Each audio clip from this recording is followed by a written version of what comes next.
Bismillahirrahmanirrahim, alhamdulillah, wa salatu wa salamu ala rasulillah. Mas e krymë namazën e frikës, po vazhdojmë me një kapitull tjetër, thot as-salatu fil Kaaba, namazin në Kabe. Lezo, Muhammed. Bismillahirrahmanirrahim. Autori thot, lejohet falja namazit fars dhe nafile në Kabe dhe mbi të.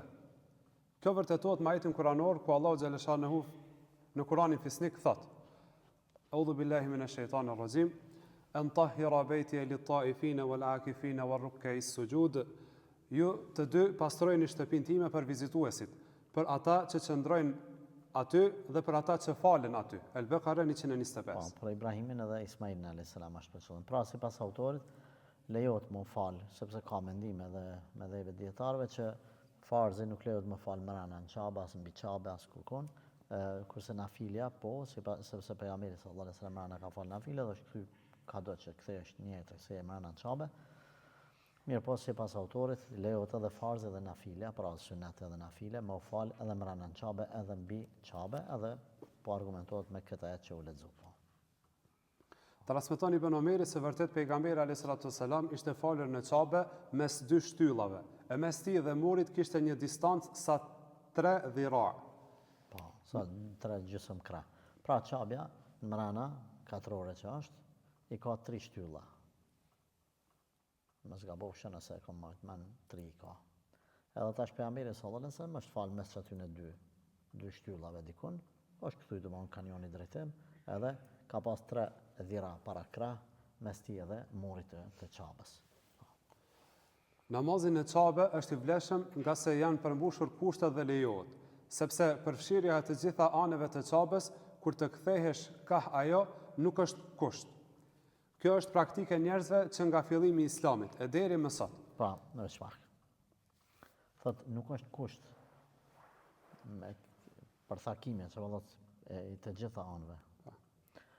Po Kabja është, pa e xojmë tash, po i bëre kllam pa këtij ujit.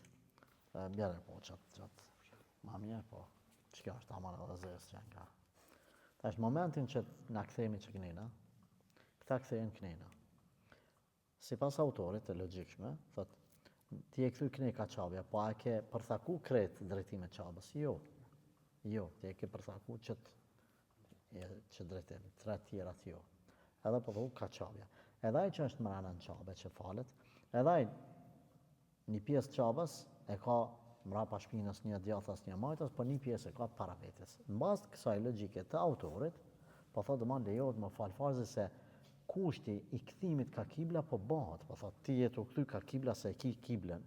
Edhe pse, domethënë hadithet e pejgamberit alayhi salatu wasalam nuk ka që ka falë Resulullah farze mrena në Kabe. Por si logjik domethënë ja vlen me ditë atë orientimin që ka pas për qëllim autori. Kibleja është emri i vendit në tokë dhe ajër, deri në qiell, e nuk është vetë ndërtesa. Po, që ajo katrori zi nuk është për qëllim, por ajo toka. Po gjithsesi është shenjë. Po mundet më konë katrori, nesër më konë 3 kançe, ku e diçka, po. Gjithashtu, edhe nëse falet në kodrën Kubejs, namazi i tij lejohet ashtu siç e kemi sqaruar. Argumenti i cili është transmetuar për ndalimin e namazit në Kabe nënkupton për kerahet. E ne themi kështu për këtë çështje, pasi aty ka braktisje të madhërimit. Edhe një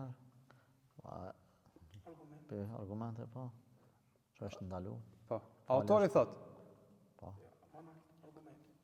argumenti i cili është transmetuar për ndalimin e namazit në Kabe nënkupton për kerahet. Ata, sipas autorit, ulemat të cilët thonë është haram më falë mrena në Kabe, nuk e kanë për qëllim haramin, tamam haram ndales të rrept, por e kanë për qëllim të papëlqyer. Po. Autori thot, nëse imami qëndron në Kabe dhe xhamati rreshtohen në formë rrethi pas tij, namazi është i vlefshëm. Edhe nëse xhamati janë me të në Kabe lejohet. Nëse dera e Kabës është e hapur, sepse qëndrimi i tij në atë vend është si qëndrimi i tij në mihrab nëpër xhamit e tjera. Po, s'kemi që me komentu, po, saktë. Është domani imami në Kabe, xhamati rreth tij për jashtë, ose do xhamati janë mrena, po thotë s'ka problem. Autori thot, edhe nëse xhamati janë me të në Kabe lejohet, sepse ai është i drejtuar drejt Kabës. përveç atyre që ja kanë kthyer shpinën fytyrës së imamit, sepse ai ka dalë para imamit.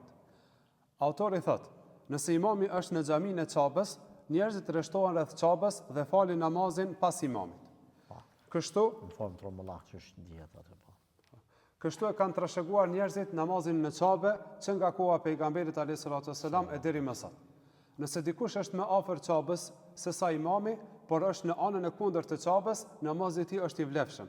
E nëse është në anën e tij, atëherë konsiderohet se është para imamit dhe nuk lejohet. Pra, e kemi një dispozit, a lejohet më fal para imamit apo jo, nëse është imami, xhamati më kon para tij. Ma sakta që nuk lejohet, prandaj edhe në xhamit pejgamberit sallallahu alajhi wasallam ka pengesa, mos e te kaloni thotë që të aty do shkresa ka që të vën, për arsye se i ke dalë imamit përpara. Dalja e imamit përpara, domethënë është nuk pranohet namazi ose është prishje namazit. Por tash nëse çabja është domethënë kjo, edhe në këtë drejtim është imami është larg çabës 20 metër. Por safa tu sjell kështu, në anën tjetër është një xhamatli larg çabës 10 metër. Imami është knina. Që ky që është knina 10 metër larg çabës, imami është 20. Në logjik po i bën që ky është 10 metër më afër çabës se sa imami që i bën para imamit është. Por për shkak se është rumullak sistemi, edhe nuk i ka dalë ai direkt po është si ball për ball me imamin, po çabën e kanë mes, po thot autori nuk prishet namazi i këtij, nuk konsiderohet që është para imamit. Nuk konsiderohet. Por imami është çiknej. Tash çtu te imami, që është 20 metër larg çabës. Nëse dikush nga këtij është 17 metër, ja 3 metër para imamit, këtij i prishet namazi, që është në krah të imamit, jo atij i cili është përballë imamit ose anash imamit. A kuptuam këtë pjesë? Po. A u kry kjo? Po dhe një. Po. Çështja se xhamati është para apo pas imamit vjen në shprehje gjithmonë kur janë në një anë. E nëse anët ndryshojnë, atëherë kjo dukuri nuk merret parasysh. Po, zatën kjo dukuri kur janë në një anë, janë në kretë xhamiat e botës, përveç në Çabe që s'janë në një anë, janë